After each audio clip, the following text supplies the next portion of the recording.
In this video, we will convert an outline to an object.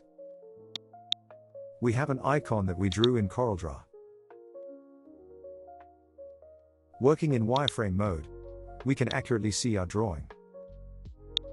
We zoom in and see a line that needs extending.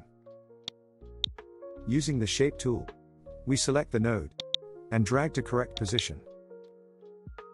Changing view to enhanced, we see the finished icon. From the Object menu, we select Convert Outline to Object.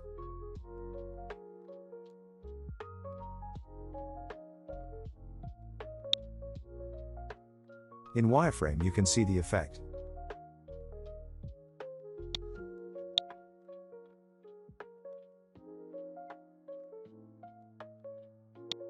Change view back to enhanced to check, then we export the icon to SVG.